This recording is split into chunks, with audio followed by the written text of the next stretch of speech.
Hi everyone, welcome to pi vision institute. तो दोस्तों, हमने लास्ट वाली क्लास में किसी भी ऑर्गेनिक कंपाउंड्स के अंदर सिग्मा एंड पाई बॉन्ड को कैलकुलेट करना सीख लिया था।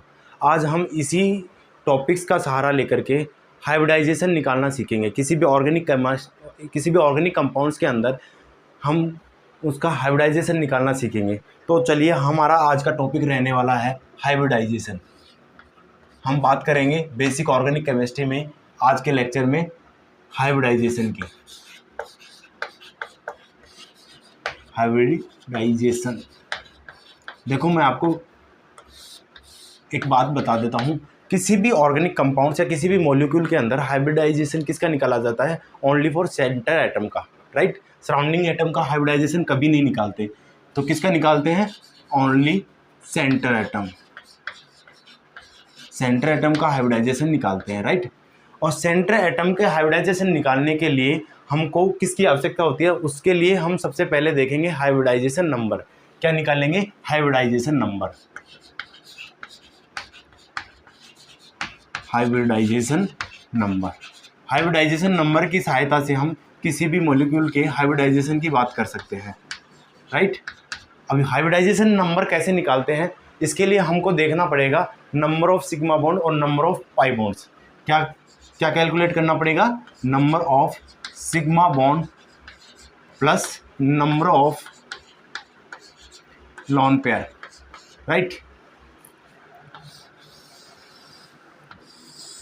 ये चीज़ें आपको ध्यान में रखना होगा। किसी भी मॉलिक्यूल में सेंटर एटम का हाइब्रिडाइजेशन निकालने के लिए हमको किसी हाइब्रिडाइजेशन निकालने के लिए हाइब्रिडाइजेशन नंबर निकालना बहुत ज़रूरी होता है, राइट। तो देखो, मैं एक बार यहाँ पे बात कर लूँगा। यहाँ पे हाइब्रिडाइजेशन नंबर की बात करता हूँ और फिर यहाँ पे हम बात कर लेंगे किसकी? हाइब्रिडाइजेशन की बात कर लेंगे,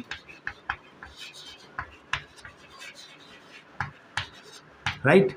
और यहाँ पे उस हाइब्रिडाइजेशन की ज्योमेट्री की बात कर लेंगे कि ज्योमेट्री क्या रहने वाली है, राइट। इसके बाद में जिस ज्योमेट्री होती है उसकी बॉन्ड एंगल की भी बात यहाँ पे साथ की साथ कर लेंगे, राइट। अब यदि मानो किसी भी मॉलिक्यूल में हाइब्रिडाइजेशन नंबर 2 होता है तो उसका हाइब्रिडाइजेशन क्या रहने वाला होता है? sp, right. और sp हाइब्रिडाइजेशन की ज्योमेट्री क्या रहेगी? लीनियर। क्या रहेगी? लीनियर। और लीनियर की बॉन्ड एंगल की मैं बात करूं तो बॉन्ड एंगल रहता है 180 डिग्री, राइट। ऐसे ही यदि मान के चलो हाइब्रिडाइजेशन नंबर 3 हुआ तो उसके लिए हाइब्रिडाइजेशन क्या रहेगा? sp2। और sp2 हाइब्रिडाइजेशन की ज्योमेट्री की मैं बात करूं तो उसकी ज्योमेट्री रहती है trigonal planar. Trigonal planar, right. और ट्राइगोनल प्लेनर में बॉन्ड एंगल की मैं बात करूं तो इसका बॉन्ड एंगल रहता है 120 डिग्री, राइट। ऐसे ही हाइब्रिडाइजेशन नंबर 4 हो तो उसका हाइब्रिडाइजेशन क्या रहेगा? sp3। क्या रहने वाला है? sp3। और sp3 हाइब्रिडाइजेशन की ज्योमेट्री क्या रहती है? टेट्राहेड्रल। क्या रहती है? Tetrahedral, right. और टेट्राहेड्रल ज्योमेट्री के अंदर बॉन्ड एंगल कितना प्रेजेंट होता है? 109 डिग्री 28 मिनट, राइट। ये इसका बॉन्ड एंगल रहने वाला है। तो ये बातें अपन ने हाइब्रिडाइजेशन नंबर की कर ली, हाइब्रिडाइजेशन की कर ली, फिर उसकी ज्योमेट्री की कर ली, फिर हम बॉन्ड एंगल की बात कर ली। अब इसको हम एग्जाम्पल के थ्रू समझने की कोशिश करेंगे। तो चलिए,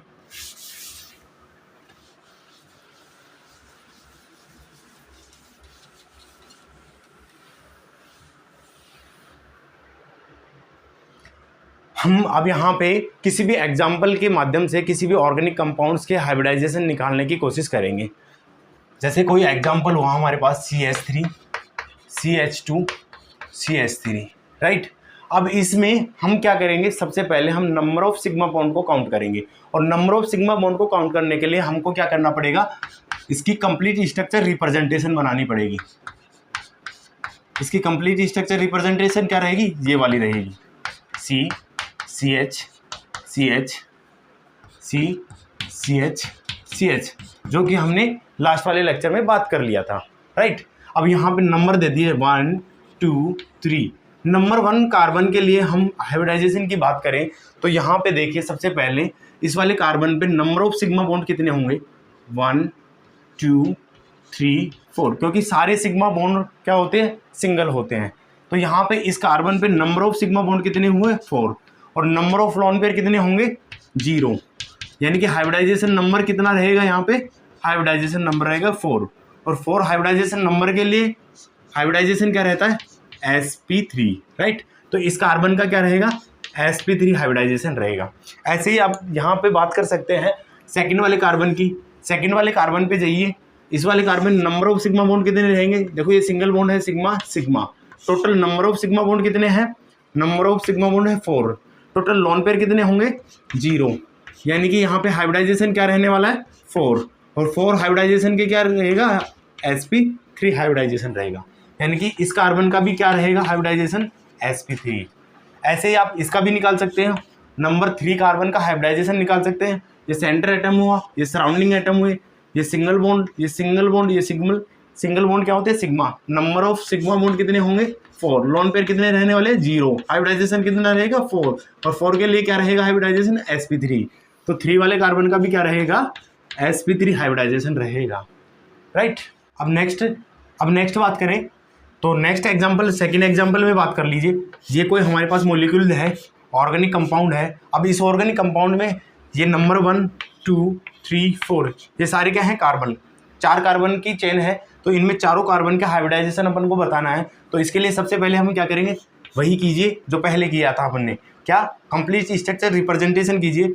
4 कार्बन है तो चेन बना लीजिए 4 कार्बन की, नंबरिंग दे दीजिए 1 2 3 4, 1 और 2 के बीच में क्या है डबल बॉन्ड, 3 और 4 के बीच में क्या है डबल बॉन्ड। अब इसकी वैलेंसी कंप्लीट करने के लिए क्या करेंगे हाइड्रोजन, यानी कि कुछ नहीं दे रखा तो हमको क्या मानना है, इसको कंप्लीट क्या कर रहा होगा हाइड्रोजन कंप्लीट कर रहा होगा। 2 3 4 कार्बन की वैलेंसी कंप्लीट हो गई। ऐसे इस पे कितने आ जाएगा 1 हाइड्रोजन, इस पे कितने हाइड्रोजन आ जाएंगे 3 है, एक कम है तो हाइड्रोजन जुड़ जाएगा। ऐसे इस कार्बन पे 2 बॉन्ड बना रहा है तो 2 एक्स्ट्रा कौन बनाएगा हाइड्रोजन, यानी कि 2 हाइड्रोजन जुड़े होंगे। ये इसकी कंप्लीट स्ट्रक्चर रिप्रेजेंटेशन हो गई।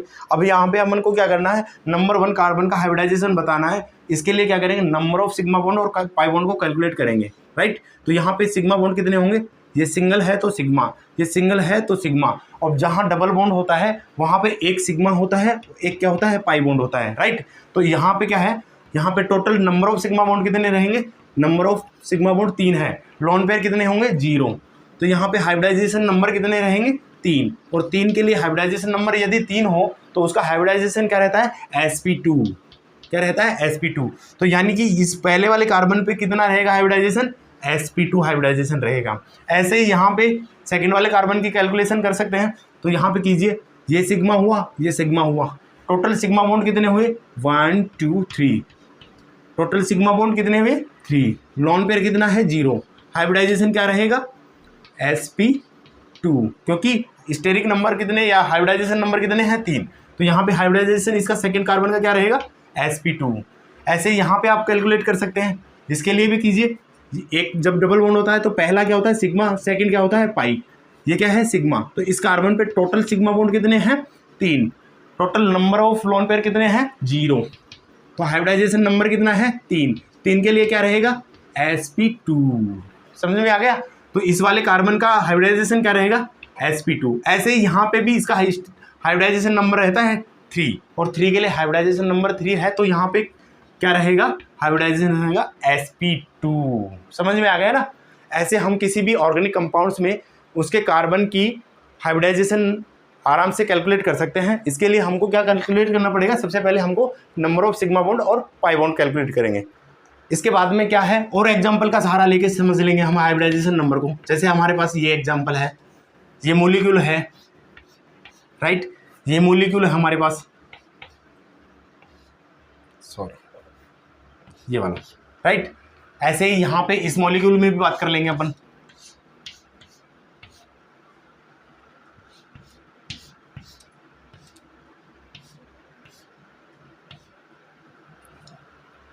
ठीक है, इन मॉलिक्यूल से अंदर अपन क्या कर लेंगे हाइब्रिडाइजेशन काउंट कर लेंगे। नंबरिंग दे दीजिए 1 2 3 4। अब मैं डायरेक्ट बताऊंगा, इसका क्या करोगे आप, सबसे पहले कंप्लीट स्ट्रक्चर रिप्रेजेंटेशन में ले जाइए, फिर number of sigma bond count कीजिए, फिर स्टेरिक नंबर या हाइब्रिडाइजेशन नंबर काउंट करेंगे, फिर आपको हाइब्रिडाइजेशन बताना पड़ेगा। तो मैं अभी यहाँ पे डायरेक्टली बताऊंगा या आप खुद से ट्राई करेंगे। इसका हाइब्रिडाइजेशन रहेगा, क्योंकि इसका हाइब्रिडाइजेशन sp रहेगा, इसका हाइब्रिडाइजेशन नंबर रहता है sp2। हाइब्रिडाइजेशन नंबर रहता है sp, सॉरी हाइब्रिडाइजेशन क्या रहेगा sp, और हाइब्रिडाइजेशन नंबर रहता है 2। यहाँ पे भी हाइब्रिडाइजेशन नंबर रहता है 2, तो इसका हाइब्रिडाइजेशन नंबर 2 रहेगा तो sp हाइब्रिडाइजेशन हो जाएगा। यहाँ पे हाइब्रिडाइजेशन नंबर रहेगा इस कार्बन पे sp, सॉरी हाइब्रिडाइजेशन नंबर रहता है 3 और 3 के लिए क्या होता है sp2, राइट। जैसे यहाँ पे इस कार्बन का क्या रहेगा sp2 हाइब्रिडाइजेशन रहेगा। यहाँ पे निकालोगे तो यहाँ पे क्या होगा, इस वाले कार्बन पे sp3 हाइब्रिडाइजेशन होगा। यहाँ पे कौन सा हाइब्रिडाइजेशन होगा sp, और यहाँ पे कौन सा होगा sp, और यहाँ पे होगा sp3, राइट। यहाँ पे हाइब्रिडाइजेशन नंबर होता है 2, यहाँ पे भी 2 होता है, यहाँ पे हाइब्रिडाइजेशन नंबर 4 होता है, 4 के लिए sp3 होता है, right.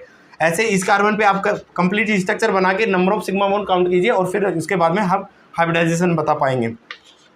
sp3 sp2 sp2 sp2 sp2, इन कार्बन्स का भी ये हाइब्रिडाइजेशन रहेगा। ऐसे यहाँ पे इस वाले कार्बन की बात करें तो इसका भी कौन सा रहने वाला है sp2, इसका कौन सा रहने वाला है sp2, इसका कौन सा रहने वाला है sp2, इसका कौन सा रहने वाला है sp2, इस वाले का कौन सा रहने वाला है sp3, इसका कौन सा रहने वाला है sp3, राइट। ये सब आप खुद से ट्राई करेंगे, राइट। मैं आंसर बता रहा हूँ डायरेक्ट। इसका कौन सा रहने वाला है sp3, इसका कौन सा रहने वाला है sp, इसका कौन सा रहने वाला है sp, इसका कौन सा रहने वाला है sp2, राइट। इस वाले कार्बन का हाइब्रिडाइजेशन रहने वाला sp2 और इस वाले कार्बन का हाइब्रिडाइजेशन रहने वाला sp3। ये खुद से कंप्लीट स्ट्रक्चर बनाइए और उसके बाद में आप क्या कीजिए, इनका number of sigma bond count कीजिए और फिर आप हाइब्रिडाइजेशन नंबर के साथ हाइब्रिडाइजेशन नंबर की सहायता से आप किसी भी कार्बन का हाइब्रिडाइजेशन बता पाएंगे, राइट।